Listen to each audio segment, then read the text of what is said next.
Hello, pals. Welcome back to the DTFH, your sanctuary on the World Wide Web, an oasis of joy, bliss, peace, and most importantly, hardcore UFO data. We got to talk about this first. I don't know if you guys remember this or not, but it was only a few months ago, 8 months ago, 9 months ago, that suddenly there were these UFO hearings.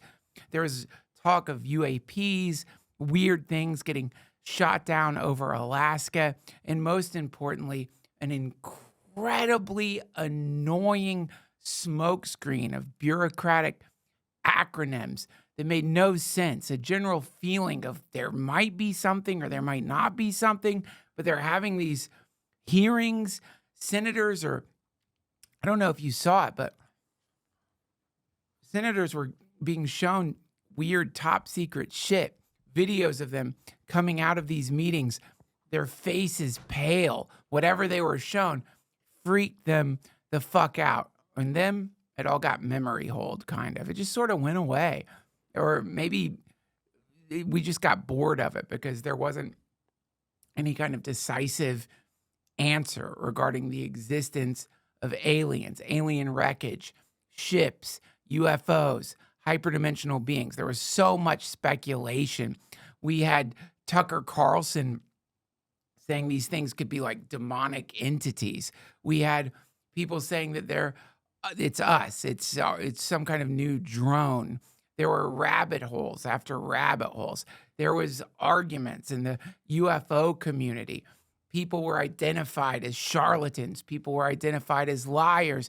And the whole thing became such a confusing spiral of half information or information that was coming from non-confirmed sources that I think all of us just got sick of it and went back to watching Below Deck because who gives a fuck? It was just too much. Now, the conspiratorial part of me thinks that, if I was the federal government and if indeed somehow I'd recovered crashed UFOs and people started leaking this information and I knew that it was going to get out there, then what I would do would not be to deny it necessarily, but to just completely confuse the matter, make it seem boring, make it seem way too much, like it's too much work to look into it and hope that it died on the vine.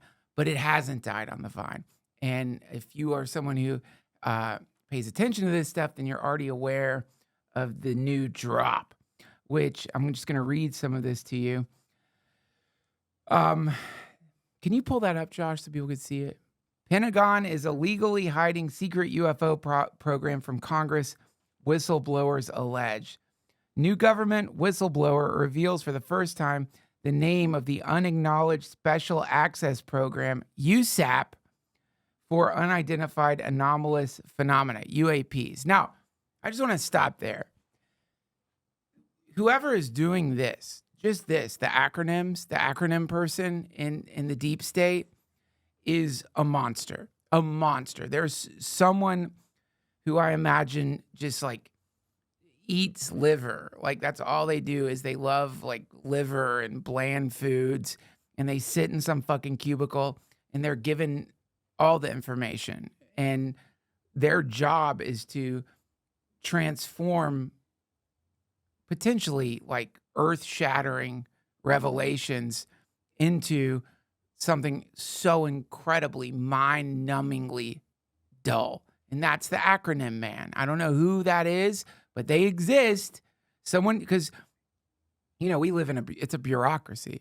So anytime you hear unacknowledged special access program or unidentified anomalous phenomena, some meeting, probably a series of meetings have been had where groups of soulless reptilians sit around a fucking table trying not to shapeshift because it's probably against the rules. And they're like, how do we make this as boring as we possibly can? Okay, how about USAP? USAP. It's so boring. It's so boring. And if you look at can you bring the picture up again, please? That's General Lloyd Austin testifying before the Senate Armed Service Committee during his confirmation. And look how bored he is. That's the bored, angry look of a man who's had too many fucking acronyms shoved down his throat. That's all he's thinking about. Is like, how do I remember all these fucking acronyms?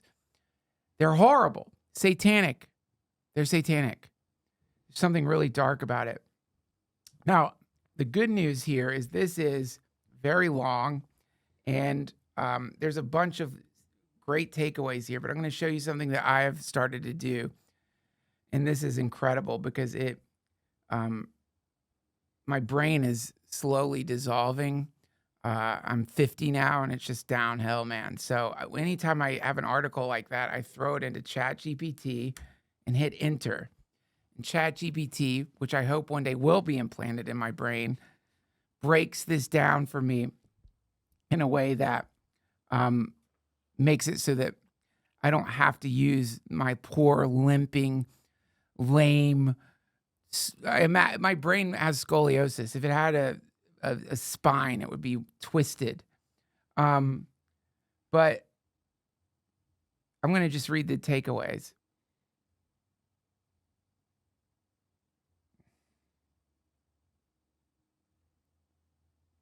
Oh, wait, sorry.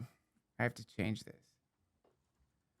Sorry, guys. I was asking, another thing I do with ChatGPT is I put in the transcription of YouTube episodes asking, like, is this going to get flagged? And I just put the transcription of an upcoming Tony Hinchcliffe episode in.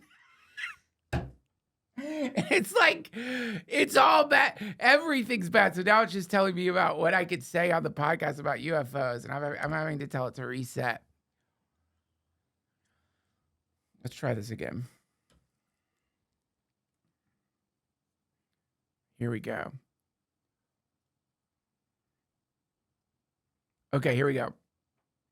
The Pentagon's All-Domain Anomaly Resolution Office released a report in May 2024 dismissing claims of extraterrestrial technology and reverse engineering as a result of circular reporting among a small group of believers. This report was criticized and hold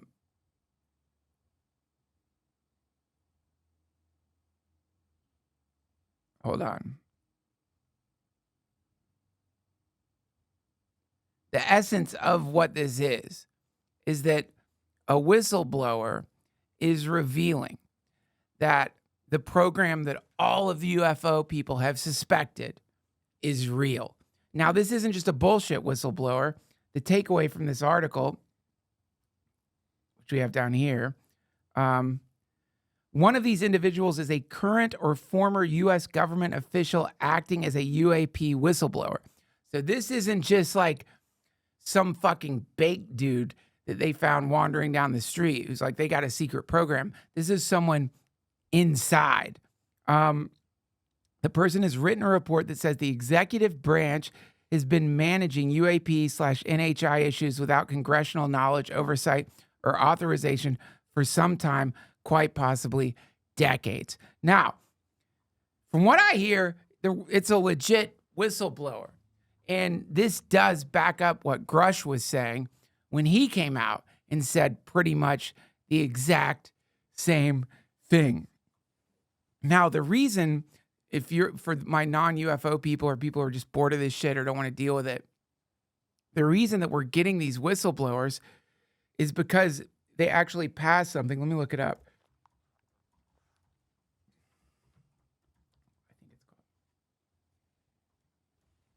Let me find it here.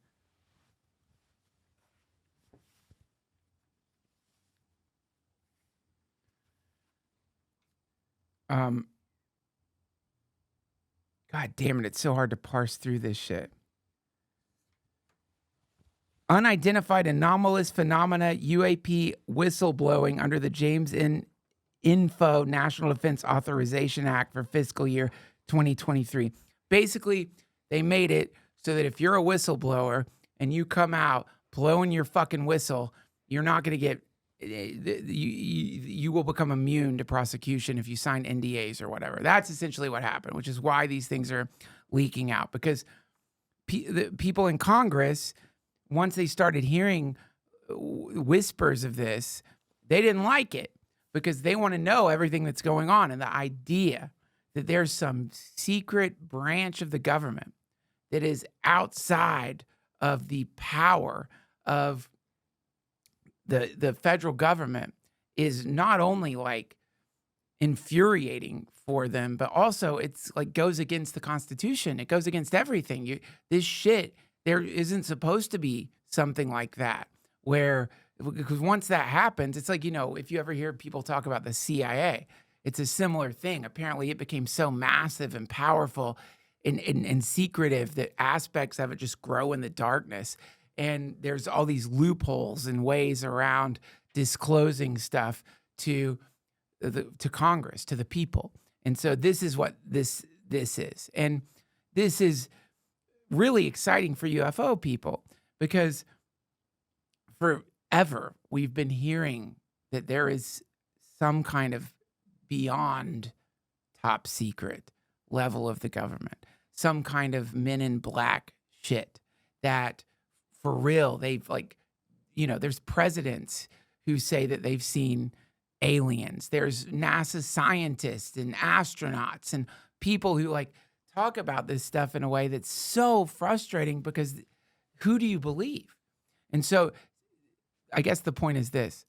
This is a really interesting new drop because it's another whistleblower. They haven't said who it is yet, but the whistleblower apparently is in the government right now. Now, this could be anybody. You have to remember, they've been showing senators stuff that they're not showing us.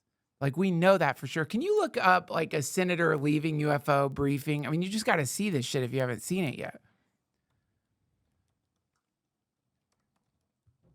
And, some of these people, as much as you would like to believe that all elected officials are corrupt, bought out demons who only want to do insider training or launder tax money through giving money to foreign wars. Some of them actually are good people. This is crazy. I mean, I don't know how many of them, but I like to believe that some of them have not been bought. Some of them have some kind of actual ethical stance in the world, but maybe not. But I like to believe that. There you go. Senator Dan Sullivan speaks following classified UFO briefing. Let's pull that up. You guys got to see this. It's 1 minute and 53 seconds. Hopefully we're allowed to do this. I've been trying to talk to YouTube about what I can do. I don't know. But yeah, check this out.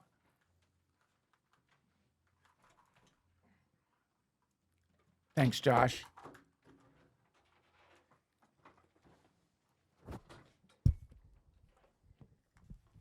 All right, here we go. So, two things. First, I just want to compliment the Alaska forces. They have been really, really, really busy. Okay, you may have seen the news. Russian bear bombers and fighters tried to get into our ADIZ last night in Alaska. We went and intercepted those guys. Okay, so huge shout out. Wait, this isn't the one, Josh. Hold on. Keep looking. There's weirdly a lot of different senators reacting to UFO briefing. Look up Senator reacts to UFO briefing.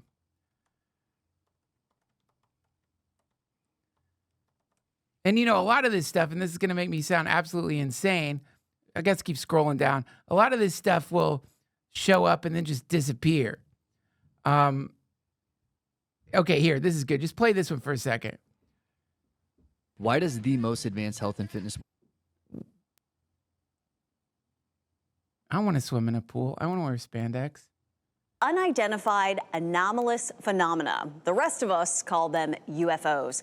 Caroline Shively reports it's about more than little green men. The hearing is about billions of dollars going into the Pentagon's secret programs. Oh, we're looking.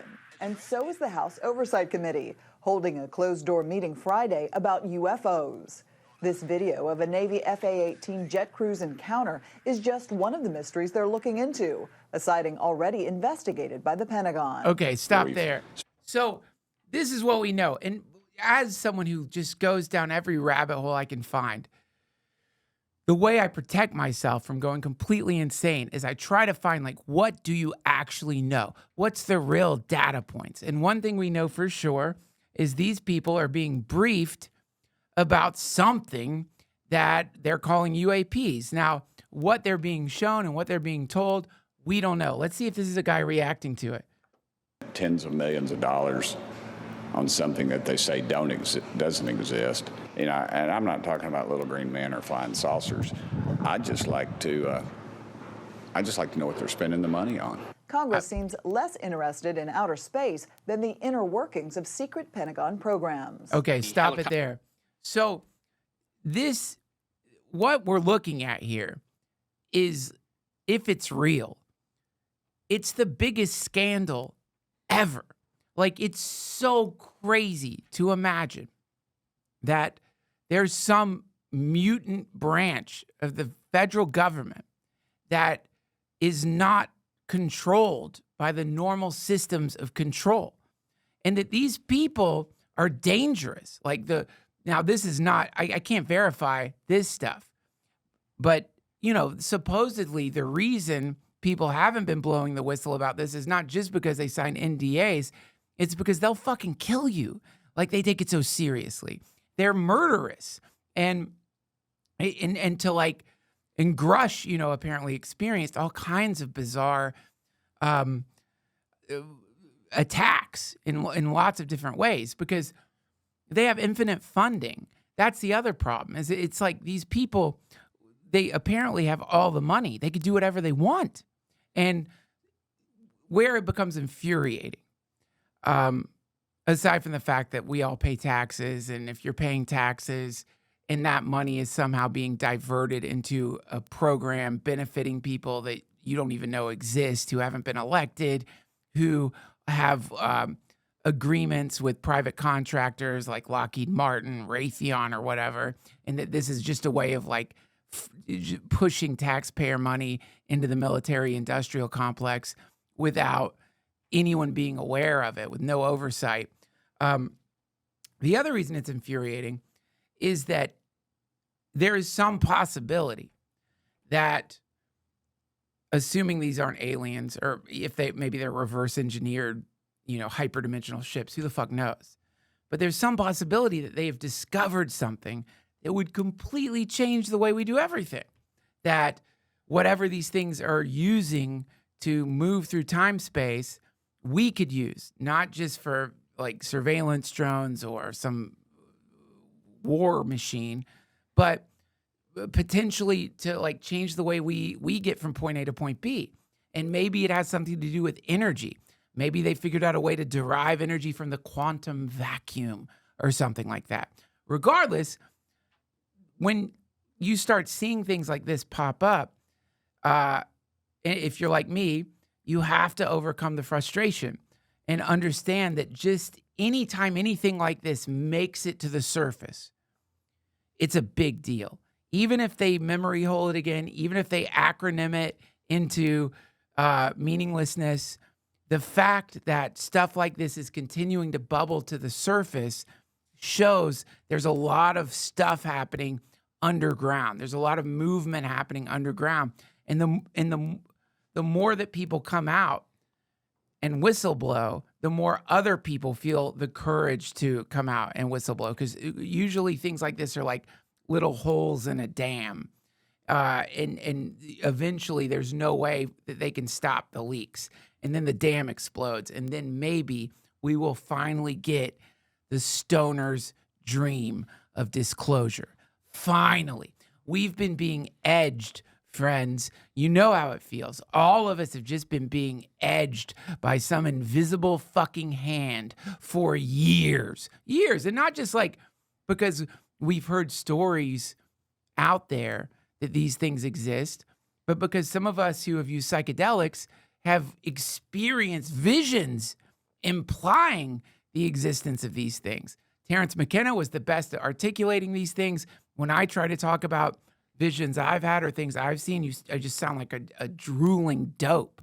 But anyone who has taken a healthy dose of any kind of psychedelic, at some point you do get a weird feeling that you have been contacted or are communicating or are intuiting something that is being concealed in default reality on purpose. And also, people I've talked to who've had these experiences, there also is some sense that it's all part of a bigger plan, that this is actually something that has been worked out, not by the federal government, but by something bigger than the federal government, maybe something off-world, that there is a plan. Now, I love thinking about that. You know, my mind generally will go to this is military technology. You know, if I'm betting on it, I'm gonna say it's military tech. We developed it on world. It's not alien wreckage. We didn't reverse engineer alien ships. And I was talking to one of my friends who's a big UFO buff. I don't know what you would call it. And I was saying, you know, Occam's razor. Occam's razor, we have to use that. And it's I'll read it to you right now because I got schooled on Occam's razor and it was awesome. Occam's razor. In philosophy, Occam's razor is the problem-solving principle that recommends searching for explanations constructed with the smallest possible set of elements. It's also known as the principle of parsimony or law of parsimony. So the idea being, you know, the simple solution, that's probably what it is. And so I was telling him that, and his response was, okay, well, let's use that simple solution. In this case, what's the most simple solution here? Is the most simple solution that for decades, countless high-level military people have been hiding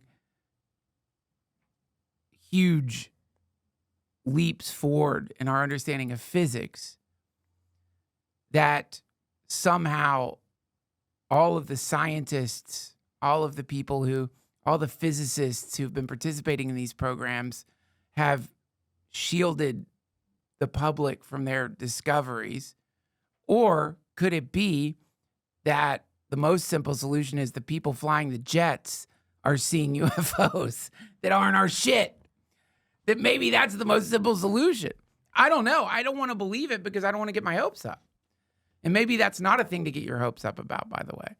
You know, because we don't know exactly what these things are. Like, there's something comforting in the idea that they're military tech, in the sense that they're like whatever country you live in's military tech. If there's some other country's military tech, we're fucked. But the idea that finally we are being invited into some kind of galactic community is just too woo-woo for me and too exciting, which is why I sort of have to be careful, because my cynicism sometimes maybe makes me go in the wrong direction. In this case, it's a big fucking question mark, but it's what you can be certain about is that once things like this start dripping out, you'll see more of it. Now that this is out in the world, who is the whistleblower? What else do they know? What other things are going to come out? Eventually, one of these people is just going to upload a bunch of pics to the internet because they're going to get so fucking frustrated. And then they'll say those are fake. But it's a bigger, like, all of this stuff is like, there's something, if you get too lost in the UFO stuff, then I think you can miss something bigger that's happening. And again, I always try to go to the provable stuff, like what's actually happening. And there's a few like things that are emerging into planetary consciousness that are going to permanently change the culture, and it's not UFOs. One of them, which I talk about too much, is artificial intelligence. Now, before I get into this, I want to refer you to Buckminster Fuller. If you're not familiar with who that is, can you pull up Buckminster Fuller? Josh, thank you. Again, it is such a luxury to have someone pulling things up. How do you say bunk what? Buck, not bunk. I said bunk, didn't I? Buckminster Fuller. this dude. Now, this guy is such a fucking genius and such a unique person. If you ever seen the geodesic domes floating out there, those crazy things the hippies like to live in, that's because of Buckminster Fuller. And his book, Spaceship Earth, is so good. You should check it out. His point being, we're on a spaceship. The planet is a spaceship. We know now that the galaxies, we know solar systems move, that it's not like the sun is just sitting there, that there's we're all in some kind of fleet, a planetary fleet that's moving through space. And we're living on a spaceship. It's a spaceship. And so in the book Spaceship Earth, he talks about these things that happen that change global consciousness forever. And he sort of maps out the expansion of human beings from just living on the land to becoming a seafaring civilization, and how the moment you go from living on the land, the more you discover territory around you, the bigger your world becomes. So the moment you learn how to traverse the oceans, your planet gets that much bigger. And his point is, the moment that we got images of Earth from space and everyone saw what Earth looked like from space, which is, it's interesting to think about how that is a brand new thing. That just happened. Like, before we were able to launch rockets into space and take pictures, we just had to imagine what the planet might look like. And now we know. Can you pull up a picture of Earth? Yeah.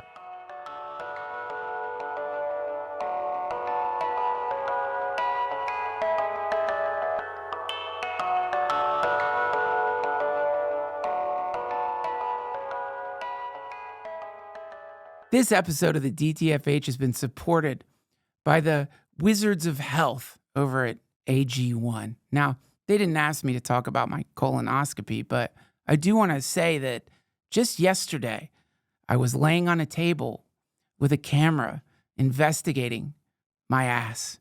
And I was a little worried about it, to be honest. I put it off by a decade. I was supposed to get that colonoscopy 10 years ago, but I didn't do it. You know why?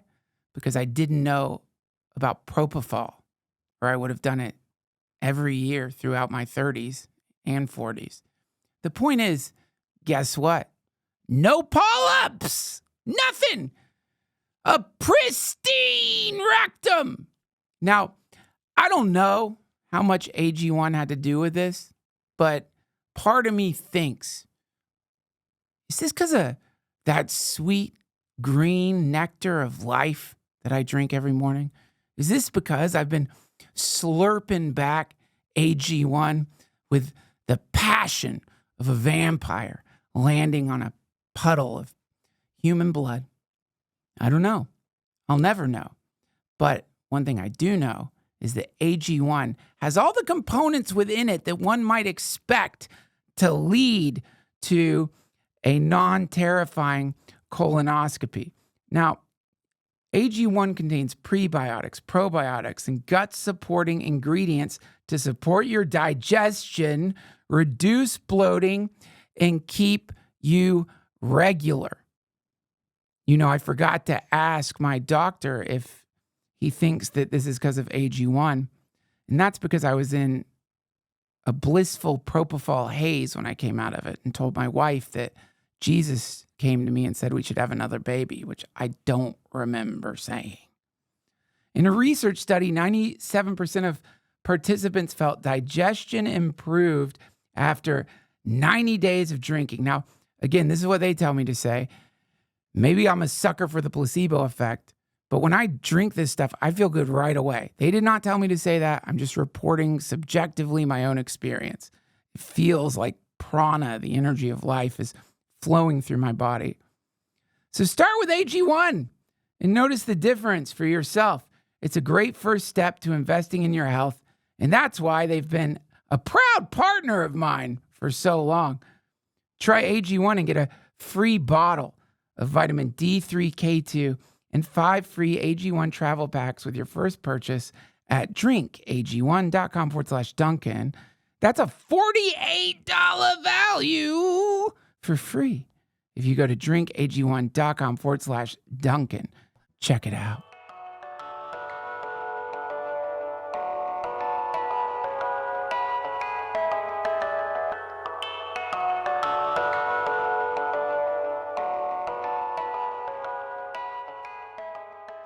Look at that thing.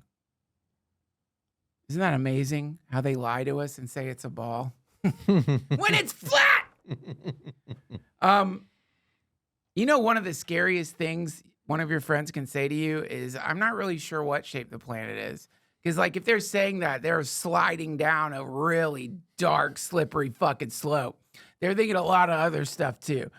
But so the moment we all recognize that this is the moment we all see images of our planet, a few things immediately happen to global consciousness. One, whether you want to or not, you're forced to recognize that we are all together on this planet. Whether you like it or not, we all live on the same fucking planet, and now we can see it. And so there's a connectivity that happens. It doesn't matter if you want to not be a socialist, a communist, whatever. We're all on that fucking thing. The other thing that is instantaneously challenging about recognizing we're all on the same planet is you're forced to reckon with how, on one level, how preposterous countries are. Naming a country, you know, here, pull up another of these fake ass images of the round Earth. You see that, and it's like, these are land masses, you know, and humans, they draw maps and they create these imaginary boundaries. This is the United States. This is Canada. This is South America. But when you see that, you're seeing a revolutionary depiction of reality, revolutionary in the sense that it is instantaneous. It's saying, no, we're all living on the same thing. We live on the same landmass. And people that are dead decided to segment those land masses up and call them countries. That's what Buckminster Fuller talked about. It's really cool. He talked about how pirates created the same thing. Like, now people are calling them colonizers, but really it was pirates, the seafaring people who discovered the land masses and would come upon land masses where the populations had yet to discover steel, for example, would just go in and fucking slaughter them and say, this is ours now. And they'd put a stupid flag in the ground and say, this is ours. Buckminster Fuller is saying, if you don't keep up with global consciousness, if you show people this thing, which we all take for granted at this point, and don't follow through with what that means, then you're fucked. The civilization itself is fucked, because it's a little bit like, I don't know, like coming to like a 25-year-old's house and like they're playing with like He-Men, like they're playing with G.I. Joes, you know, like seriously playing with them. They're still into their little baby toys. And so his point is like conceptually the baby toy is believing that we're not all sharing a planet together, believing that if you're born in this country or that country, you're better or worse or something like that. When it's, whether you like it or not, you are an earthling. You live on Earth now. There's the proof. There isn't some separated mass that is real other than it exists in people's minds as this is the boundary between the United States and Mexico. This is the boundary between the United States and Canada. And so this is an unnerving thing, though it might seem incredibly simplistic. It's unnerving because so much of what it is to live in the world is your national identity. You're an American. You're a Russian. Slava Ukraine. You're Iranian. You're Israeli. And so, like, all of these conceptualizations are implicitly aggressive, because the moment you say, I'm this and everything else is that, you set up a thing you have to defend. And the moment that you say, this is my swath of land and that's your swath of land, now I've got to defend my swath of land. So the obvious sort of course of events that happens when you start marking out territory is war. That's a natural result of going against what is clearly one thing. Oceans are connecting some of the land masses, land is connecting some of the land masses. So then you have war. I mean, this is just how it works. If you're going to decide this is mine, and then you tell a story about it, which is a true story. I'm not denying history. People bled into the soil. People died for our land, for every single fucking land. People died, like dads got their heads blown off to defend that land. The stories are true, 100% true. But the problem is once you start getting like sentimental about it, and start thinking that because, you know, your grandfather's head got blown off or your great grandfather's head got blown off defending a chunk of land that was named something by a person they would never meet, then the ability to sort of expand your consciousness beyond the boundaries of your whatever fucking landmass that you got shot out of a pussy onto is diminished. And so you don't get the joy. And a lot of people really get mad about this, the concept of globalism. And I know why, because from they're thinking of an economic pirate thinking kind of perspective on globalism. Trade is what they're thinking about. But what you rob yourself of is identifying with your entire planet, right? Like you're just identifying with one tiny, small, imaginary chunk of the planet. And you're saying, that's what I am. But it's like, you're much bigger than that. You're actually, that's your home, the whole fucking thing, all of it. That the whole thing is you. That's your mama. That's where you're going to your body's going to turn into dirt. That's your thing. And so I think Buckminster Fuller was trying to point people in that direction. You've got to go global, not become a globalist, not try to apply some kind of exploitive methodology to the way that you exchange goods in the world, not try to create treaties and fucked up rules with other countries so that you make the most money. That's not what he's talking about when he's talking about globalism. He's talking about just the simple realization that we're all sharing a planet, not in some hokey virtue signaling, this is our planet way, but more from a power-based thing. You're sort of, you're neutering yourself if you don't recognize that that's actually what you are. You're way bigger than the United States or Canada or Russia or Ukraine. But this is disruptive because, can you pull up ant death spiral, Josh?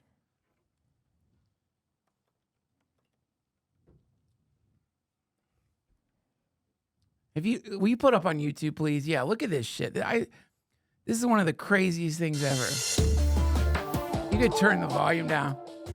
These fucking ants, what happens is some ant leaves the wrong pheromone trail, and these dumb motherfuckers just follow that pheromone trail in a circle, just like that, and they just go round and round and round, and then they die just because some dumb ant sprayed pheromones in the wrong place, and they're doomed. That's an ant death spiral. And so when you're born onto a planet and into a country, you're told a lot of things. Generally, any country you're born into, you're told it's the best country on earth. Then you're told that you somehow have consented to the rules of your country. In the United States, it would be the Constitution, the way we vote, all the machinations of the state, local governments. There's some sense that you voted for that. You wanted that. But you didn't vote for that because they don't put it on the ballot. Like in the presidential elections, they don't put on the ballot, let's not do presidents anymore. They won't ever do that. So you don't really get to structurally change things. You just sort of have to accept the fact that, no, this is just the way things are. And so, at some point, I think it's a fair argument that maybe that was a good methodology for dealing with whatever the particular landscape, the cultural landscape of the world was like. But that changes. The planet changes. Everything changes. And so if you keep using that, it's pretty fucking naive to imagine that something is still going to work in the same way. That something that is seemingly incredibly resistant to being deconstructed. There's probably people mad at me right now. Just trying to deconstruct it at all is upsetting. You're not supposed to do it. You feel like you're breaking some fucking rule. Like you're not supposed to look at it like that. You know, like I saw some article that popped up on a bunch of right-wing websites because they were butthurt because someone was saying like, maybe we need to torch the Constitution. And it was clickbait. And I don't think we need to do that. But, you know, I think it is. It's like, okay, imagine this. Your parents leave you and your sister at the house with a set of rules on the refrigerator. And they're like, we're going to be back after our date. This is a set of rules designed for like a 12-year-old and a 13-year-old. But they don't come back. Your parents don't come back. And in this stupid thought experiment, you grow up in the house because one of the rules is you don't leave the house. And now you're like fucking somehow subsisting on whatever. I don't know. You fill in the blank where you get food. Maybe you're photosynthetic. Who cares? But the point is, so I think sometimes you have to have like a radical analysis of the way things are running, and really, you know, contemplate whether or not the way things are running now, before there were images of the Earth from space, matches whether you know the systems that are in place are actually benefiting any of us anymore, including the people upholding the systems. That's where it gets really fucked up. They probably aren't benefiting either.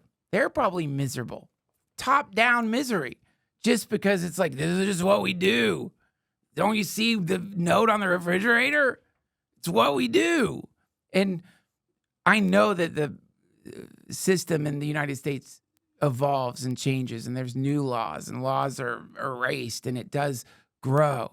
But to get back to what I was trying to get to earlier, UFOs are a symptom. The UAP thing is a symptom. Artificial intelligence is a symptom of the tumult overseas.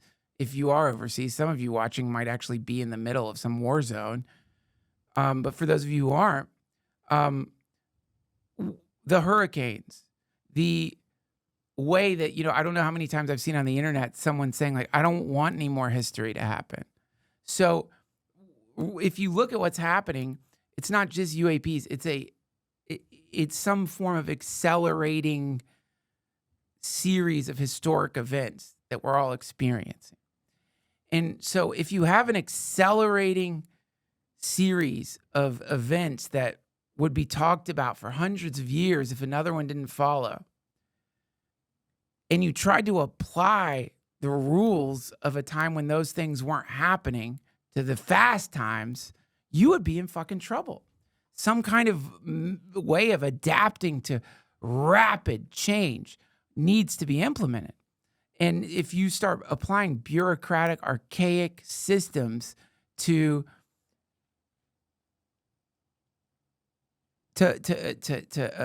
what appears to be like an insane moment in human history, then we're all going to suffer for it. And so this UAP stuff, which you will definitely see more of, it's like sparks or something that are like flying off of history right now as we get vacuumed up into probably a completely new way of doing everything. Now, can you pull up, I'll spell it for you and I can never pronounce it. Teilhard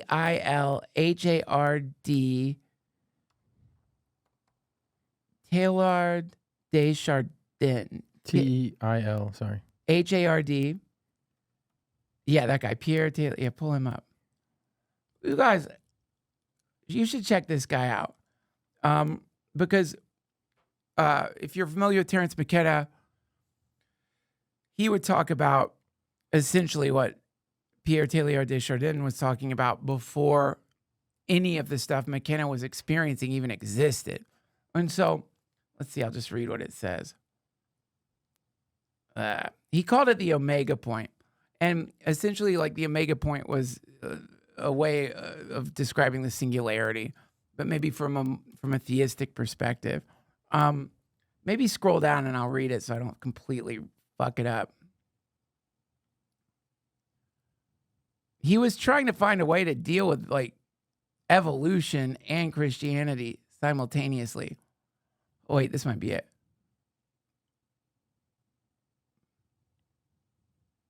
Yeah, it's pretty good.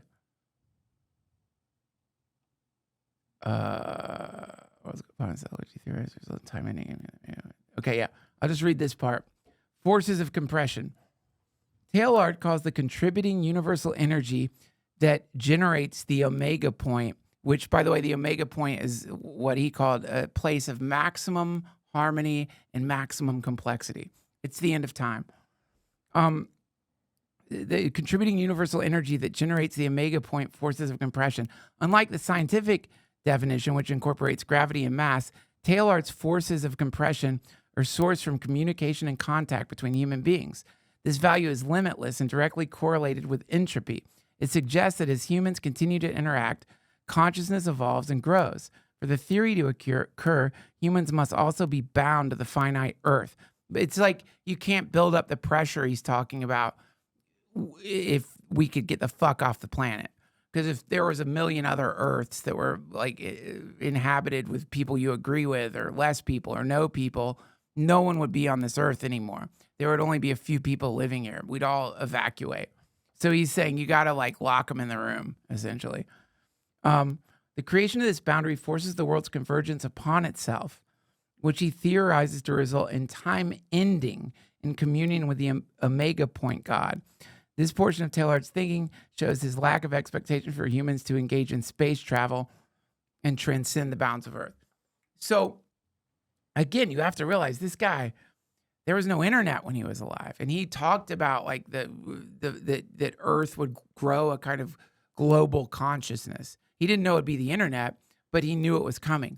And that global consciousness would create an acceleration towards the omega point. And the way he put it, and I think about it all the time, is that we are being convected into God. So what's really happening, our experience of the passage of time is actually the experience of, I don't know, like imagine if God had a tractor beam and was pulling Earth and time space into God's self. Well, the closer you got to that, the quicker things would change. The more things would become bizarre, almost magical seeming. And also, the more old things that didn't fit into maximum complexity and maximum harmony, things that lended themselves to fighting and struggle and war and chaos, those things would die. They would fall away. They would be like the shit that burns up when a rocket goes back into space. And so that's what we're seeing right now, which is eventually any kind of like hyper-aggressive, anti-harmony way of doing things is just not going to work. It won't work. There will have to be harmony. There will have to be a way for all of us to interact in a way that is nonviolent, in a way that is peaceful, in a way that prevents the other way that. And this is what Buckminster Fuller was talking about. I don't know if Taylor Desjardins talked about this, but Buckminster Fuller basically like I wouldn't be surprised if Morrissey got this from him. If it's not love, it's the bomb that will bring us together. And so that's the other possibility is like, well, another way to find harmony would be to just erase the species for all of us to die out. And hopefully that isn't what the form of apocalypse we're going to experience. But I think it's safe to say that we are all, and if not us, our children are going to experience what, for lack of a better word, you would call an apocalypse. Now, the term itself has been misused so many times that people associate it with something awful. But what it actually means is lifting of the veil. The bride lifts the veil. The groom gives her a big, wet tongue kiss, and they fuck. That's the apocalypse. It's the hidden, not the hidden UFO programs, but all hidden programs are revealed. Whatever the fuck this thing is, this pressure cooker, whatever, the great mysteries are illuminated, and in that illumination, global consciousness permanently shifts in a way that is probably incomprehensible to anyone alive today. But you can look back in history and you could see how this does happen, how there was a time when people would try to get milk out of their cow and it wouldn't come. And they would think, that's my fucking neighbor. That fucking bitch is a witch. She's a fucking witch. And they wouldn't say that like joking or stoned and joking. I think my neighbor's a witch. They would mean it. My neighbor is kissing goat assholes in the forest under the moon's light. She's flying on a broom and she's dried up my cow. And they would mean it. So we know that global consciousness shifts, because now if somebody said that, they would seem insane. So there's so many examples of this shared default reality of the past that now seems like a waking dream or something like that. So it is not crazy to say that that is going to happen again. But for that to happen, you have to say goodbye to all kinds of stupid shit. If you're going to get past my neighbor is making my cow's udders dry, which can't be a fun morning. It can't be fun. It already sucks. There's no milk. But now your neighbor is in league with Lucifer. Like, how are you going to have a good day after that? How are you going to sleep at night? You're going to have bad dreams. But you got to let go. You got to let go of that. And so that means, and what's funny about modernity, I had this great dream. In the dream, I went back in time. And I thought to myself, whoa, everything's new here. Like, because I imagine going back in time, everything would seem musty and, I don't know, like an antique store. Stupid. But every previous generation that lived believed that what was around them was cutting edge modernity. They thought they were at the apex, and they were, because that's where you are right now. But they weren't. But everything seemed to make sense, and this is how you did it. It totally made sense back then. And so that means everyone likes to think that we've figured it all out. We're not like them. We're not like literally every past generation that ever lived. No, we are modernity. We do have it figured out. We're not superstitious. The cow's udders are not dry because of a witch. But we're superstitious in other ways. And the global delusion right now that will, if we make it out of this period in history, definitely be looked at probably in the same light as a witch fucking up your cow, is the concept of countries. The concept that a planet of people with the same fucking DNA, looking the same, walking the same. What's really fucking crazy is like even our language is the same, even though it might sound completely different. One of the emerging weird new fields that's coming up, I guess you call it a field, is that they've come to realize that like the way an LLM, a large language model, works is it finds vectors between words, and the vectors between similar words. Go back to the Eric Weinstein episode. I don't want to pretend like I don't understand it, but a pattern emerges in language. And what's really fascinating about it is that it doesn't matter what language you drop in, the pattern stays the same. It's the exact same fucking pattern. It's like we're picking different ornaments to hang on the linguistic Christmas tree, but it's the same fucking tree. So my point being, we're all essentially the same. We all want to be happy. We all love our kids. We all, I don't know, we all are getting annoyed with Chapel Roan.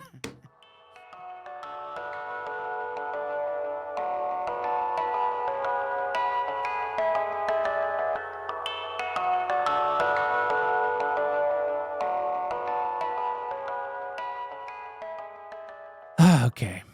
This episode of the DTFH is brought to you by BetterHelp. Have you ever seen that movie? Probably not. It's really old. It used to freak me out when I was a kid. It's called The Man in the Iron Mask. This poor son of a bitch got a giant iron mask welded to his face. And I can't remember why he couldn't get it off.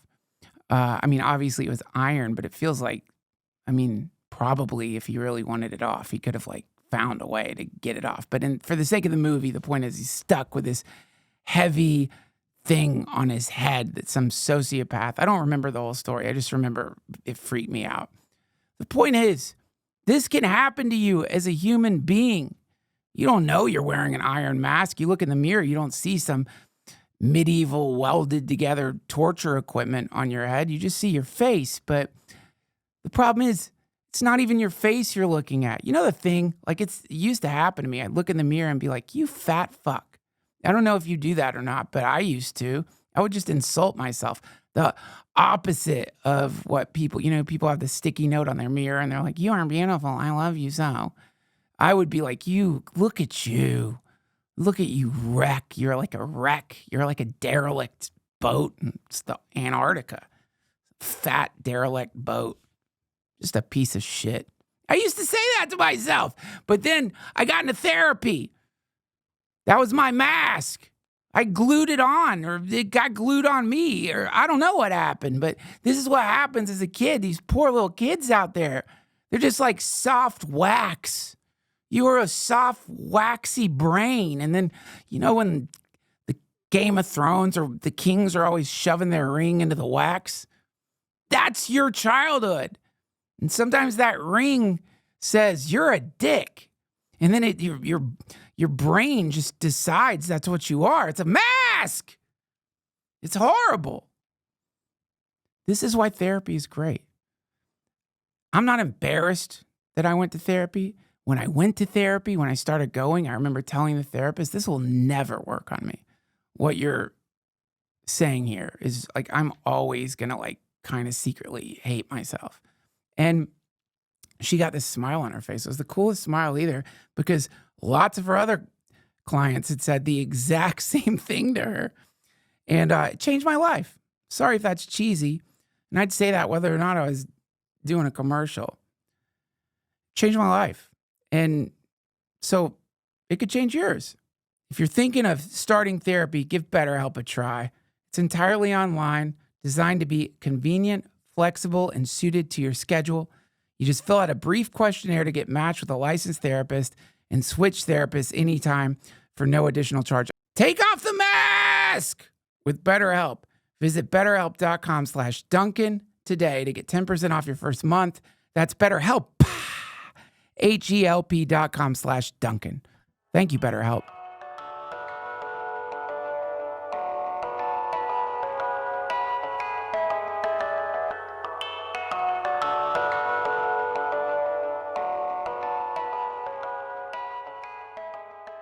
Here's another way to put it.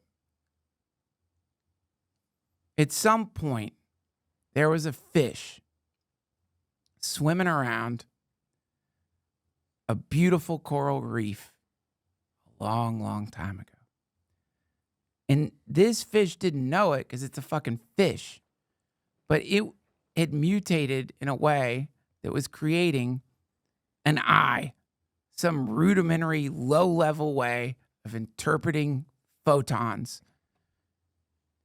And suddenly, it realizes it's been swimming around a reef. It realizes there's a shape, there's a form here, that things are not just biochemical signatures of what might be good to eat or heat, but there's now a visual component. And that fish, if it could talk, which you can underwater, I just had this conversation with my kid, would probably want to tell all the other fish, guys, there's a reef here, like, and it's insane. It's beautiful.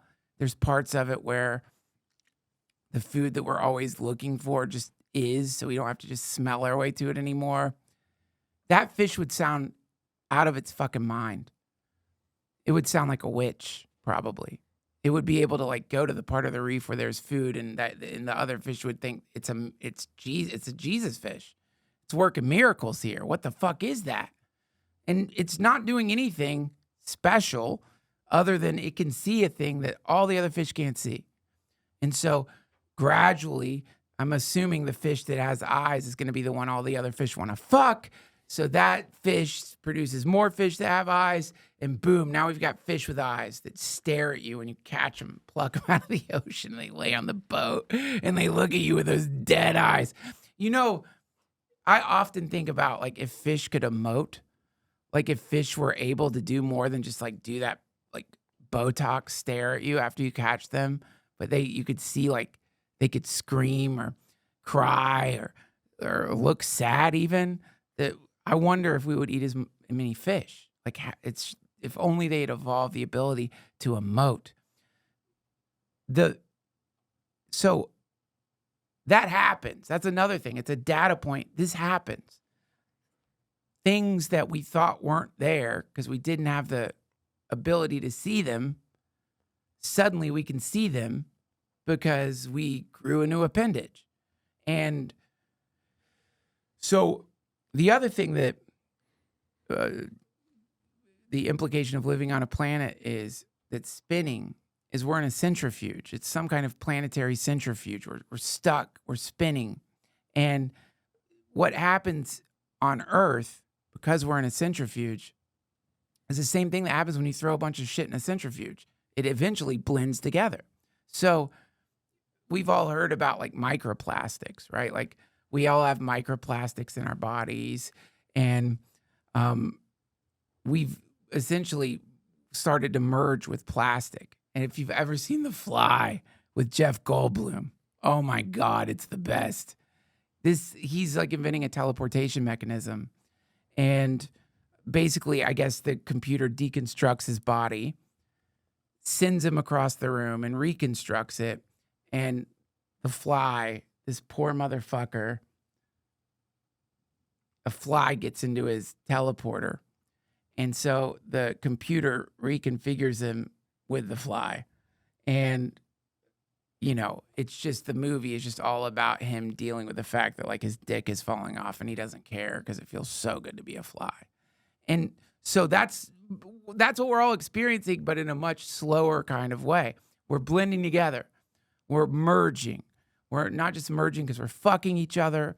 We're merging with inorganic materials. And also, I think you might as well call your phone an appendage at this point.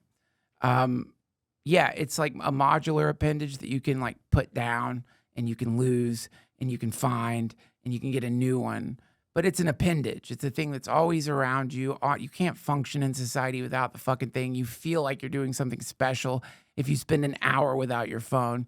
So this is a new appendage, and it's a thinking appendage now. So the appendage is like evolving in front of us, which is crazy. The seeing fish in my example took so long for that to finally happen. Such a great series of mutations to get to the point where it could see.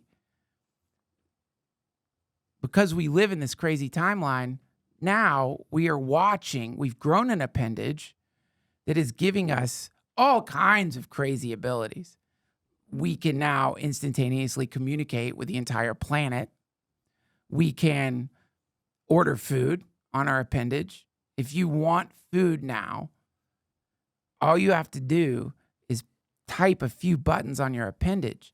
And the appendage has made it easier. So you don't have to look for, if you just order what you ordered last time, one click, boom, there's food at your house. That's insane. What a wild thing. Like imagine if a lizard tail, if lizards could do that with their tails, they just wave it in the right way and a delicious beetle gets brought to their fucking like rock by other beetles or lizards. You know what I'm saying? It's nuts, right? So we've grown this appendage, but we didn't. The difference is the way natural selection is like evolving our appendages is by something called market pressure.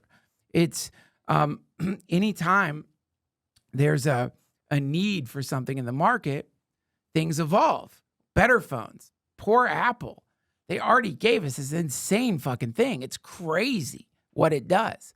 And these poor motherfuckers every year have to like upgrade the appendage in a startling way. And if they don't upgrade the appendage, then, you know, people are like, it just reminds me of my old tentacle. It's basically the same, maybe a little shinier. And it's hilarious because it's like, look what they've already fucking done. What do you want? And so because of that market pressure, what's Apple doing right now? Apple AI. And a lot of people are dissing Apple AI because people are impatient and don't understand like what it was like to be born before video games. They don't understand like olds like me, we had the Atari 2600 and that blew our fucking minds. That blew our minds across the living room.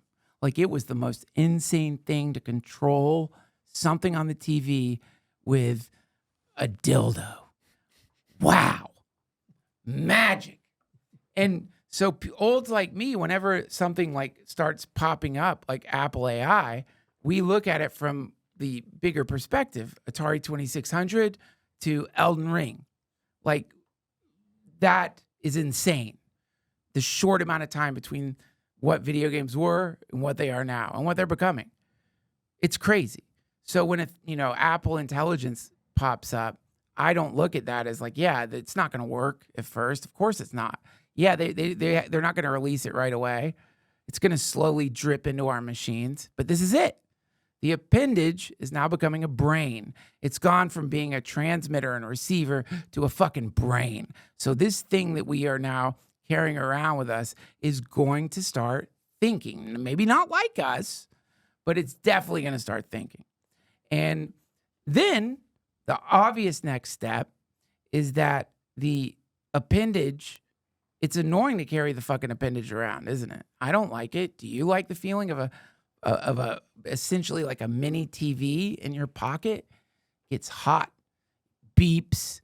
It's annoying, man. I don't like it. And also the aesthetics of it are horrifying. Walking around the modern world these days is just so depressing. No one looking at each other, everyone staring into their phones. Anytime I have a mildly anxious moment in traffic, just a few extra minutes of having to deal with my own life, I pull out my phone. It's like the thing. What is it asthmatics use? Inhaler. A nebula, an inhaler. It's like that. It's a little technological inhaler when you start having not an asthma attack, but an existential crisis. So you just fucking puff on your little inhaler. You stare at Instagram or whatever. You get mad. You get happy. But regardless, you're distracting yourself. So this fucking thing is now going to start thinking, interacting with us, evolving and adapting based on like how we are with it. And we're going to get sick of carrying it around.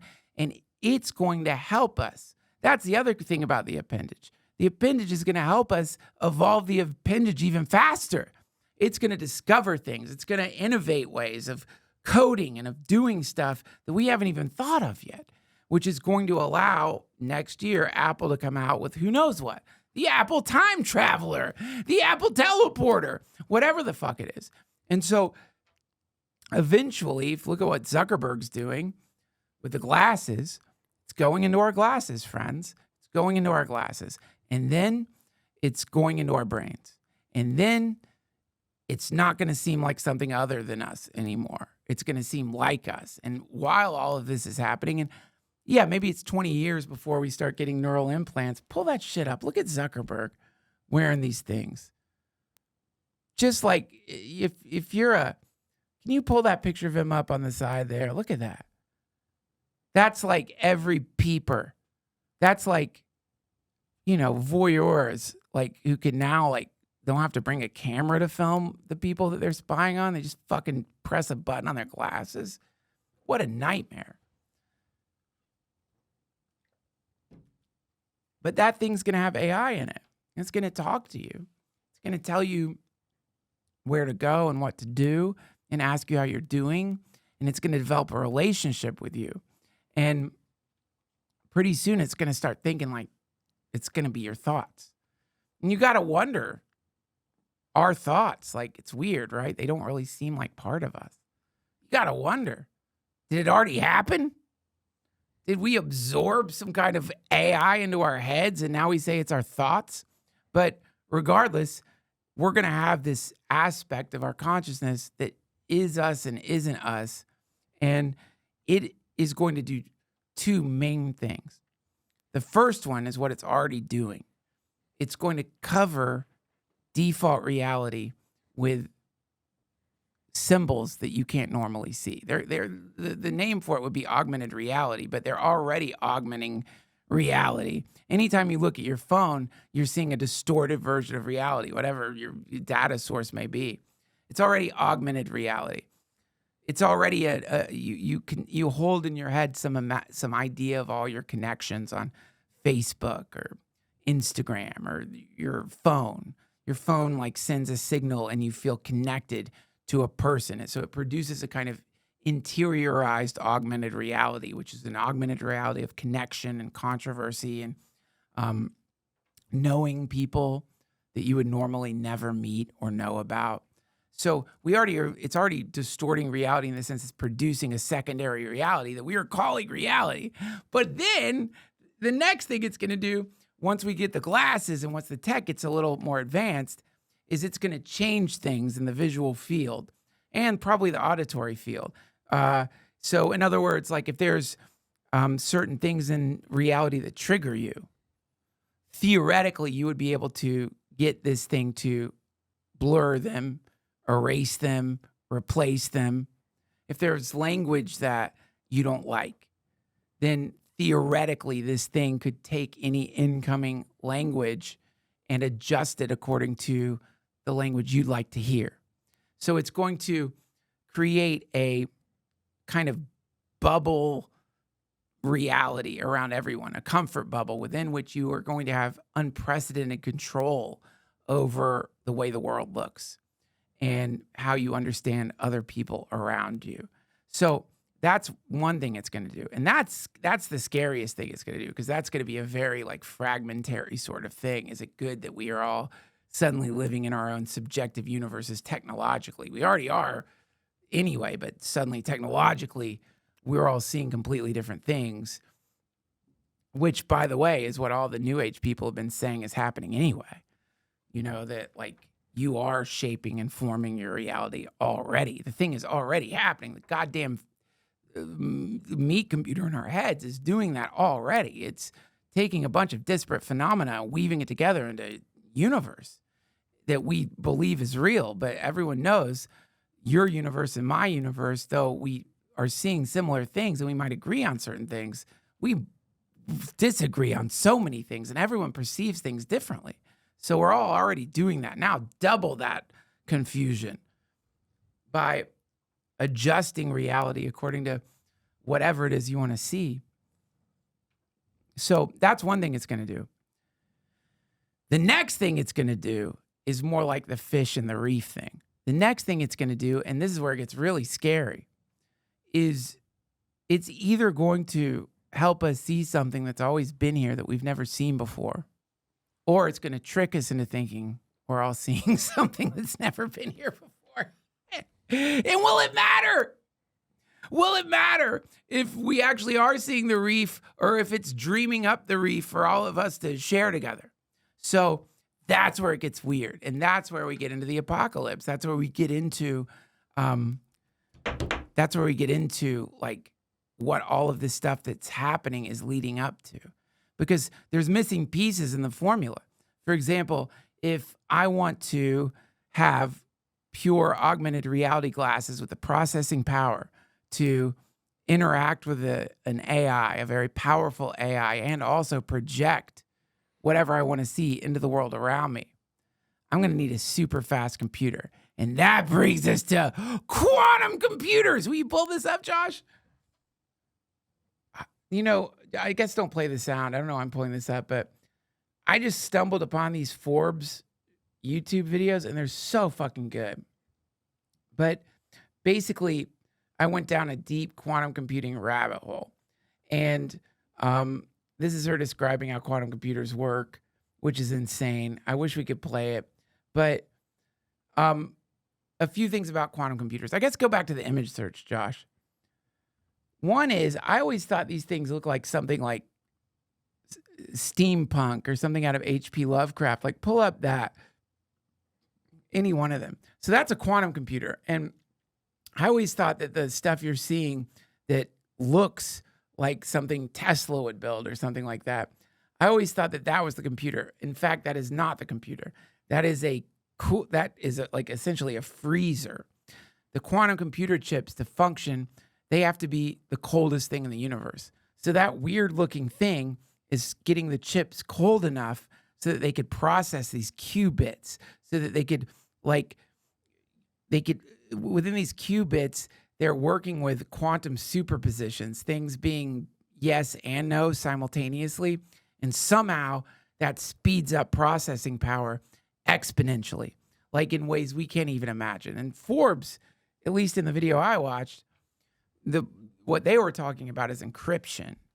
They're talking about how we're 5 to 7 years away, maybe sooner, from all current encryption methodologies becoming completely obsolete, because it takes a regular computer or a supercomputer thousands of years to figure out a way to translate encrypted data, whereas it would take a quantum computer 1 minute to do that. Now, want to talk about a fucking apocalypse, because also I don't think necessarily only one apocalypse happens. You want to talk about one impending, predictable apocalypse that everyone can agree on. It's this, because we live in a world of secrets. We live in a world of hidden, not coral reefs, but they might as well be a coral reef composed of all the secrets in the world, not just big state secrets like UAPs, not just money laundering by federal officials, not just the machinations of, I don't know, some cartel, not just the fucking whatever is in P. Diddy's computer, not just that, but your secrets too. Every text you've sent, every dick pic, every filthy thing you've said online, or every awful, embarrassing argument you've gotten in with your wife that has been on text. See, a lot of that data, it gets vacuumed up by people you'll never meet. It's encrypted data, but they still vacuum it up. So there's reservoirs of encrypted data out there. You might be in it, you might not be in it, but there's people who are doing that because they know they're going to be able to crack it in 5 years. 5 years. In 5 to 7 years. All the weird fucking texts that every president has sent, all the voicemails, all the weird, I don't know, Lindsey Graham stuff that's probably out there, and Putin, and Zelensky, and all the most important people, especially the people like parading around like they're somehow advanced or sophisticated. All of it is going to be revealed. And that is an apocalypse. It's a huge apocalypse. Like right now, if any time we discover something about this person or that person, it really ripples the pond, man. People lose their fucking shit anytime, whoever it is, whatever it is. And we all have sinned in the eyes of the Lord. But anytime that comes out, it's wild. Now imagine that it's not just P. Diddy, it's everybody. It's you, your friends, your mom, your dad, your teachers. It's UFOs. It's assassination attempts. It's CIA stuff. It's everything. It's just out there now. Now, one comfort that people who have encrypted their data and transmitted it in a way that could be vacuumed up, and they did this before they even knew quantum computers would be a thing. One comfort I might take if I was one of those people is I would think, well, when this dam breaks, there's going to be so much information out there, it will take too long to go through all of it and make sense of it. But that was before AI. So the combination of infinite secrets being decrypted and an AI that can instantaneously go through it and pick out the most scintillating pieces means we're 5 to 7 years away from a fucking apocalypse. We will completely have to restructure the way we think about everybody. And what's really interesting is there is a fucking biblical verse predicting this. Can you look up, oh God, how does it go? Something about all the just look up New Testament, all the secrets will be revealed. Something about secrets in hidden rooms or something.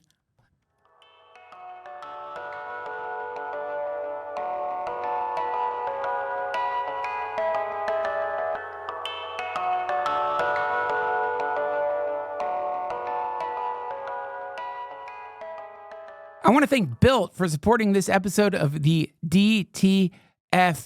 If you've ever been trapped in the hell cycle of being a renter, that feeling you get every time you write that rent check and give it to your landlord, just a general sense that something is wrong with this relationship and maybe systemically, like the entirety of the way we do things in the world might have something really dark at its roots, then you are going to love Built. Built is breaking ground as a neighborhood rewards program that hooks you up with points on your rent. Every month, pay your rent and watch the Built points roll in. Use points to jet off on a dream vacation. Put your points towards a flight or a hotel stay with 500 plus airlines and 700,000 plus hotels and properties. You can also use your points to book fitness studio classes. Redeem them toward a future rent payment. They're designed to meet your lifestyle. Pay rent hassle-free through the Built Rewards app. Your rent game just got a major upgrade. Built points have been consistently ranked the highest value point currency by the Points Guy and Bankrate. Earn points by paying rent right now when you go to joinbuilt.com/Duncan. That's joinbilt.com/Duncan. Make sure to use our URL so they know we sent you. Joinbuilt.com/Duncan to start earning points with your rent payment today. Thank you, Built.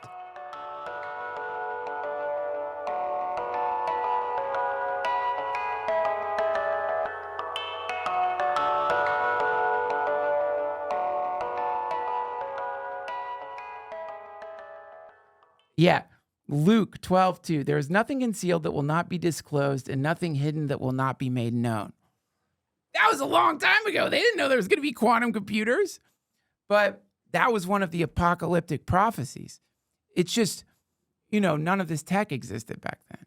And now we, maybe as far as I'm aware, for the first time, I love watching biblical prophecy videos. And I love it when someone decides the world's ending tomorrow, that you're so fucked when you do that. And they're usually basing that on a vision or some, who knows what, some weird math using the Bible. But if that is if that's a prophecy, which it is, now we can actually put a timestamp on a biblical prophecy, not by like using, I don't know, astrological configurations, but by using what people in so many different industries are pouring all of their energy into right now.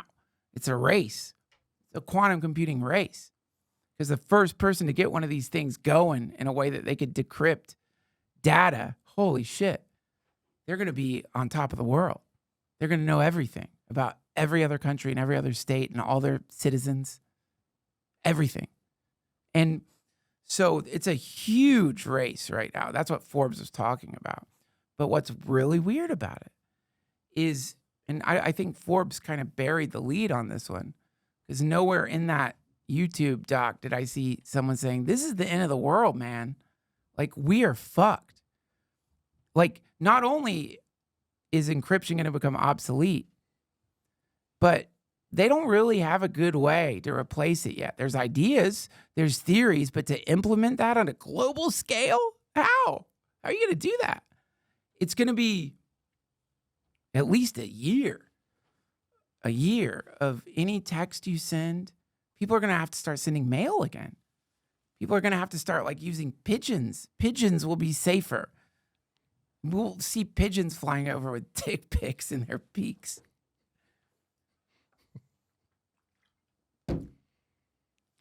So that's another, I think, interesting facet of the times is whereas like when I was younger in the 90s, when everything was perfect, things weren't so imminent. There wasn't a sense of an imminent happening. And that's what we all have right now. We're all carrying on our shoulders the weight of something we're all collectively kind of sensing. There's going to be an imminent happening, something big and historic. And the reason we're thinking that is because it's already happened.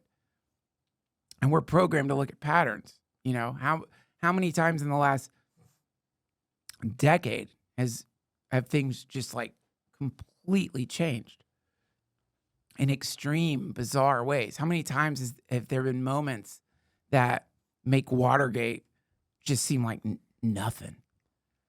How many times? Like over and over and over again. Cocaine in the White House. The laptop from hell. The sort of the thing we all kind of suspected if we'd eaten enough weed. I think that the people running the country might be criminals. Suddenly it's like, yeah, you were right. Apparently these people are not following the same rules that they want us to follow. And that is not a fun pill to swallow. You got to walk around kind of like believing maybe that they follow the same rules. But that doesn't feel good. Nobody likes the sense of like, if you've ever been around a professional gaslighter, you know what I'm talking about. Like, it's really unnerving. It's a bad feeling. Or if you end up around one of these NLP douchebags, neuro-linguistic programming, like you end up like on a date. I mean, this probably doesn't, I don't know. Are there female pickup artists? I don't know. I've never heard of that. But, you know, if for the ladies out there, if you're like on a date and you start realizing some asshole's using some bullshit pickup artist tricks to fuck you, it's not a good feeling because this underlying agenda emerges. Which, by the way, I mean, it's not a surprise that some guy you're on a date with would love for you to give him a blowjob. And I don't think that's shocking to anyone out there. And if it is, wow. But when you start realizing they're not using like above board methods to get you to suck their cock, that they're trying to do some kind of fucked up Hannibal Lecter style hypnotism on you by negging you, by like getting you to talk about your favorite vacation. And then like touching your shoulder while you're talking about it. And then you realize they touch your shoulder because it kind of makes you feel like you felt when you were telling the story. And that's when they ask you to suck their dick. Doesn't feel good. So, this is like what the pressure points he's talking about. This is the sand in the oyster. Now we all have a little bit of, we got to pee in our bed.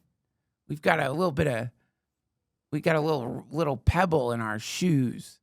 And that pebble is this feeling of like, fuck, man, like, am I being scammed?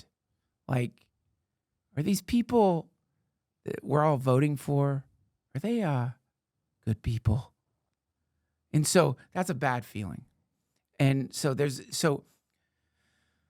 now imagine when it's not just these little like things that kind of come to the surface and then we just have to forget about them, which is very sad because that's people who are getting abused. They have to learn how to do that. When you're getting abused, especially if it's happening like in your family, you have to find a way to still live in your family. And one of the saddest ways that people do that as a survival mechanism is they just forget. They don't see. They look the other way. It's a survival tactic. The cognitive dissonance is too extreme. You could go nuts. So imagine when you can't ignore it anymore because it all got decrypted. And you're having to look and just see it. You're having to watch like Donald Rumsfeld just licking a goat's asshole under a full moon. And it's real. It's not deep faked. He's smiling. One of the Bushes is jerking him off. Hunter Biden's dancing under the moon, clapping. Trump sticks his head out of a tunnel that he likes to burrow underneath the rituals and then poke his head up. Just something that is so astoundingly absurd that you can never think about them as anything other than like aliens, maniacs. It's the apocalypse. The whole game falls apart. The game requires hierarchy. Hierarchy requires secrets. Take secrets away from hierarchy. What the fuck? Now they're just like us. They're also weirdos. They also put mayonnaise on their cocks and let their poodles. I'm just kidding. So, yeah, the UFO thing, the UAP thing, the whistleblower thing, it's cool. And I hope we see some really amazing things. But here's something to ponder. Assuming Forbes isn't just full of shit, or the people in their documentary working with quantum computers aren't full of shit. I don't think they are. Here's something to roll around in your head. If that's true, and there's I'm running a top secret UFO program, and I think back, oh my God, this thing has been around since the 70s. This happened in the 80s. This happened in the 80s when people were using cell phones. And this is before we even knew there would be the ability to put qubits in a superposition to solve problems. So we didn't even think it was a security risk. There were conversations that happened outside of SCIFs. And even the SCIFs that we had back then, which are like rooms that are immune to surveillance, they were immune to the surveillance of those times. Any place where any data has been stored, any chance that data has been vacuumed up, which of course it has, any repository in some thumb drive that some dude took out of Area 51 that he uploaded to some place. In 5 to 7 years, they're going to find out. And that puts a ticking clock on the situation. Because then their options are, okay, we got to tell them somehow. In 5 to 7 years, they're going to know anyway. So we got to let them know. And it could be that's what we're seeing. That they're disguising people who are actually letting us know because they have no choice as whistleblowers. Okay, go fucking blow the whistle. Just start. And they have a plan. Just a nice slow drip of information so that within the time frame they have. And then you look at what's been happening and you realize it does seem to follow some kind of fucking pattern. It does seem like this information is being sort of metered out to us. We get a little spoonful, digest. Here's your next spoonful, digest. Here's your next spoonful. Oh shit, they've got gas. This is kind of freaking them out. All right, let's wait a little bit longer. Here's your next spoonful. So it's like it has that feel to it, doesn't it? It smacks of something fishy beyond a whistleblower saying Lockheed Martin has a UFO. Like this is some kind of intentional program, which is where you jump into Project Bluebeam. It's where you jump into all the paranoid ways that people are analyzing that sense. They're saying, yeah, it seems like a fucking program because they want to like create a one world government by faking alien invasion or some shit like that. That's Project Bluebeam, which I don't buy into at all. I don't think if there was some like intent to create fascism, global fascism, I don't think they need to do aliens. Just like another fucking disease would do it. So many ways that you could do it that didn't involve like holograms. Didn't Reagan say something like that? The way that we can unite the world, he said at the UN, is by having an invasion. An alien invasion. Yeah. And everyone sees that and they're like, oh shit, that's what they're going to do. Yeah. But Reagan is just like any kid who like watches a movie where countries come together, fantasizes about some event that would make it so we don't fight each other anymore. It's awful. That's all Reagan was thinking. Is like, what gets these dipshits to stop killing each other? They need something to fight together, which is what an outside threat. An outside threat. Yeah, that's what we're missing is an outside threat. And so Bluebeam people, they think they're going to fake an alien invasion. And just that's an overestimation of what it takes to make people to succumb to fascism. You know what I mean? There's so many other ways to do that. Lots of other ways to do that. But for sure, there's now a ticking clock on a dam that's been holding back all the secrets of the world. And where it gets real interesting is you have to wonder, has it already happened? Does encryption even work anymore? Do they already have a quantum computer that does this shit already? Or some like low-grade version of it that, okay, it doesn't take a minute to decrypt something. It takes 2 weeks. I don't know. But this is where I get, I'm so sorry, you guys, but this is just where when I do these solo episodes, I just try to tell you what I've been thinking. And I have no basis for this other than pure speculation. No, nothing. But you know how like Israel has been targeting members of Hezbollah? You know, it's like the precision targeting of people, the knowing where everything is, all the weapons, all the underground tunnels. And Israel is like a very technologically advanced country. And after I watched that Forbes video, I started thinking, fuck, man, do they have a quantum computer? If they found a way to like decrypt all of the communications between Iran, the Houthis, do they have that? And if they have it, we have it. Did we fucking give them like a quantum computer that they're using to like just know everything that's happening? I don't know. But that's what it would look like. That's what you would see. If someone came up with this, is all of a sudden you would see these crazy, perfectly targeted strikes taking out political leaders that serve not just the purpose of eliminating a threat, but send a message of like, we know where you are all the time.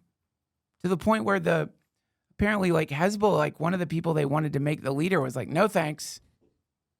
Because they just keep, as soon as you sign whatever paper makes you the leader of Hezbollah, do they sign something? That's fucking weird how they do that. get a certificate or you get your Hezbollah badge as the leader of Hezbollah, you're dead. You walk outside and you explode. So, like, that's what you would see. It implies an incredible surveillance ability that seems more advanced than anything I've ever heard of before. Does Israel have a quantum computer? I don't know. I mean, I hope so. But if they do, and if we really have that tech, then holy shit, man. They know it's going to leak out into the world and everything's going to change.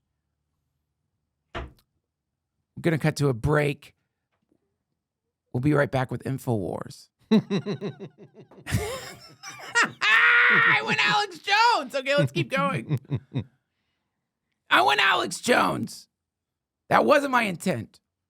But when I see a new UFO thing, I get excited.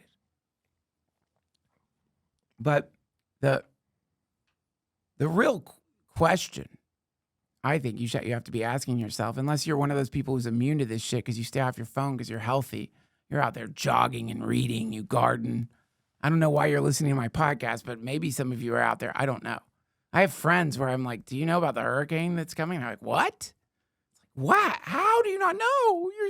How wonderful your life is. You know, I'm a junkie. I'm a tech junkie. But the question is, okay, so we now know, without having to even seem like a prepper, without having to seem like some kind of loon cultist, someone who subscribed to some prophecy, we now know that in 5 to 7 years, decryption isn't going to work anymore. And that encryption is the backbone of not just like government, states, relationships, affairs, but of banking, of everything. So we know that is coming to an end. And we know that probably when it happens, which it will, everything's going to be turned on its head for a second. So because we know we have this impending crazy shit that's coming, not just to mention that, I mean, aside from the ability to decrypt data, it's going to do everything else. That was another thing Forbes was showing, this new field of AI where they're analyzing animal language. They think they might be able to understand what birds are saying pretty soon. And they're saying that's bad for birds because if we know what they're saying, we can talk to them. And like humans are going to fuck up birds.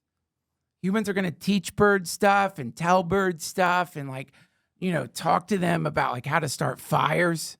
Someone will, for sure. Some asshole will talk to a blue jay and explain to them the idea of friction. Like maybe probably more likely a woodpecker, I'm guessing. But just like, you know, if instead of pecking at the fucking thing, you just rubbed your beak against it, set the thing on fire. Now you have a woodpecker that understands how to start fires. And they're going to tell their friends. And that's it. There's just going to be fires everywhere. Not to mention all the other things they're going to learn to do. We're going to have racist birds too. Exactly. The wrong fucking person's going to get to the Blue Jays. Right? Some asshole fucking white supremacist edgelord. 4chan's going to fuck up the birds for fun. Birds are going to get depressed, or maybe we'll convince them they should wear clothes, which would be adorable. Point is, like, all this stuff is just right around the corner, and quantum computing is going to be part of what allows us to do that. It's going to be what gives the AI. It's probably going to be what makes a strong general AI if we don't already have one. So it's not just decryption. It's everything is going to change when we exponentially increase the processing power of computers. Just the way everything did change because of our relatively slow acceleration when it comes to processing power. So you know it's coming. That means what do you do? That's the big question. How do you prepare for this without like going numb and becoming some nihilist, which is a maybe a healthy reaction to it. A lot of people are doing that. A lot of people are going like Roman Empire, hedonism at the end of time, which is fucking hot. But I don't know if that's the answer. I think it's like you've got to find something,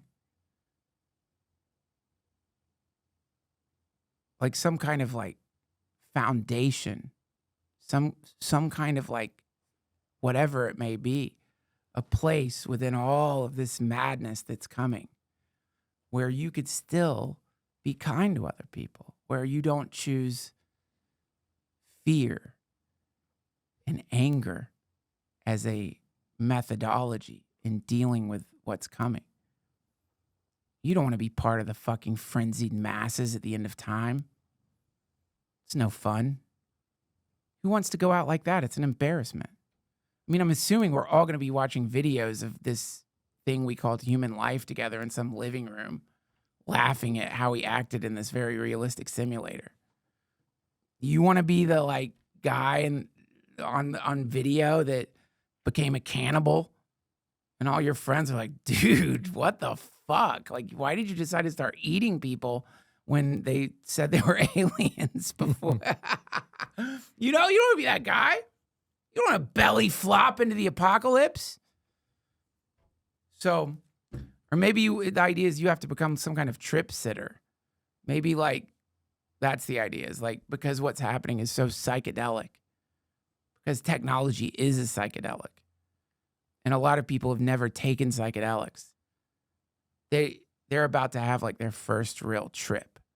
They're about to watch the walls melt, but they won't even know that they're on a drug.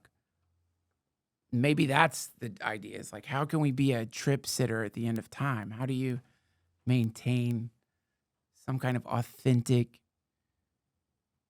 peace, not bullshit peace, which I love on TikTok, bullshit peace videos. Oh my God. People who are having nervous fucking breakdowns, talking about how love's the most important thing. At least admit you're having a nervous breakdown and say, I think love's the most important thing, but I'm out of my fucking gourd right now. I'm scared. I want it to be. I mean, that's how I feel. I do think love's the most important thing, but also, like, I could just be freaking out. Regardless, you got to figure out a way to find some kind of balance, some stability that isn't based on the state configuring itself into some form that you think is just. I mean, think of like the USSR. Ari Matty talked about when a country collapses, it's like they don't announce it. It just collapses. Like, I think if you've like staked your whole life on your identity as a Soviet, the USSR, they had to go through that, man. The whole thing fell apart. You would go fucking nuts probably. And how many of us have like staked our identity on like the United States of America not collapsing? Oof. That's going to be a real kick in the nuts if that happens. It's going to drive a lot of people crazy. I don't think it is going to happen. But maybe something even bigger than that. So what do you do? I'll tell you what you fucking do. You subscribe to my YouTube channel. Follow me here. We got 5 to 7 years before quantum computers tear a hole in the wall, holding back all the greatest secrets. Maybe in time space itself, maybe there's no difference. This fucks up my planning just based on subscribers right now. I think we're at 100,000. What are we at, Josh? 101,000. We're at 101,000. So, which is incredible. It's going up. But what's Mr. Beast at now? 350. I'm going to check. 350 million, I think. Mr. Beast is at 350 million. So, based on... Oh, no, 319 million. Went down. So based on 100 identical twins fight for $250,000. Can you look? That looks. Remember RoboCop? Yeah. Remember the commercials in RoboCop? Yeah. That's what this reminds me of. Will you pull up a RoboCop commercial? Mr. Beast produces what could only be called an end of the world dysphoria. There needs to be a better name for it, but the feeling you get that of wooziness when you see the insane shit that's popping up out of the technological mind right now, it creates a very specific feeling, like a robotic goose walked over your grave. Well, that's not the commercial, is it? I think it probably is, yeah. Wait, hold on. Go back to, yeah, just, how long is it? Go ahead. Yeah, play that. Magnavolt. Lethal response. Is it time for that big operation? This may be the most important decision of your life. So come down and talk to one of our qualified surgeons. Here at the Family Heart Center, we feature the complete Jarvik line. Series 7 Sports Heart by Jensen. Yamaha. You picked the Yamaha. heart. Extended warranties. Financing. Qualifies for health tax credit. And remember, we care. Yeah. It was so good. The commercials are RoboCop, but that's what Mr. Beast makes me feel like. It's like, whoa, crazy that is real. And it shouldn't be real. It shouldn't be real. But if you don't subscribe to this, what that does is it makes it so that the amount of time it's going to take me to get 350 million subscribers is longer than the amount of time that the world as we know it exists. So we got this quantum computer stuff, and I'm sorry it took me so long to get to this. It's sped up. We got to rush now. We got to rush because 5 years, 7 years. What year will that be, Josh? In 2030? 5 years, 2029, 7 years, 2031. So, okay, 2031. So 2031, it's done. It's over. It's over. Quantum computers are going to rip a hole in the time-space continuum. If that doesn't happen, aliens are going to come. And if that doesn't fucking happen, they're going to have to lock us down in some kind of fascist police state because we know all their secrets and we don't respect them as leaders anymore. Regardless, we don't have much time that they're going to even let us use this technology probably, or we don't have that much time before we realize we're all the exact same thing and that we've been like hallucinating reality as a defense mechanism against the horrifying feeling of being the only thing in the universe. No mommy, no daddy, no one to reach out to, no one to kiss, no one to put to bed, just a howling void. And so we go insane and instantiate a universe, which is what we're all part of. And we're going to realize, oh no, I woke up into the nightmare again. Either way, if I don't get subscribers, at an exponentially, I love saying that, at an exponentially increased rate, then I will not be able to use that money to blow up the Great Pyramid of Giza, to make every single thing that Mr. Beast has done seem like an impotent gesticulation, like the way fiddler crabs wave their claws at you on the beach to scare you. Just a fiddler crab on the beach of time, Mr. Beast, just waving your little fucking claw. Oh, I got twins to fight. I'm going to blow up the fucking pyramids. And I'm going to do it with Mentos. I'm going to do it with Diet Coke. We're cutting that fucking horrible capstone right off that motherfucker. We're filling it with Diet Coke, dropping Mentos in. Bam, we're blowing it up. We're blowing it up. And then we're going to get to Stonehenge, and I'm going to challenge Mr. Beast to a Jenga competition, and whoever loses must destroy their YouTube account, and that's going to be Mr. Beast. So that, you know what that means? If we can get this done, let's say in 4 years, 3 years, 4 years, let's say 4 years. We get this done in 4 years. You will have 2 years, 2 Mr. Beast free years before the apocalypse. Think about that. You'll have 2 years of no Mr. Beast, no We got a man to live inside an elephant's rectum for a month. None of that. Mr. Beast free. Just DTFH. Just these wonderful conversations we get to have together and videos of the pyramids getting exploded, which will just be glorious. And maybe, just maybe, that'll be the thing that brings us together. Maybe, just maybe, we don't need an alien invasion. We don't need fascism. We don't need to be scared by lies to become subservient bootlickers to the ruling class. No. Maybe, just maybe, what we need is to join together against a common evil. The pyramids and Mr. Beast. Right there in front of us the whole time. Mr. Beast. The Antichrist. Mr. Beast. Just placed there by the universe. Placed there to serve a purpose. And I don't think it's a terrible purpose. Without Judas, you have no Jesus. I mean, you have a Jesus, but he's walking around. Doesn't work for the story. Judas had to take the bullet. I don't think Mr. Beast is bad. He seems like a great guy. Thank you for sending me all the food and stuff. But, you know, as a symbol of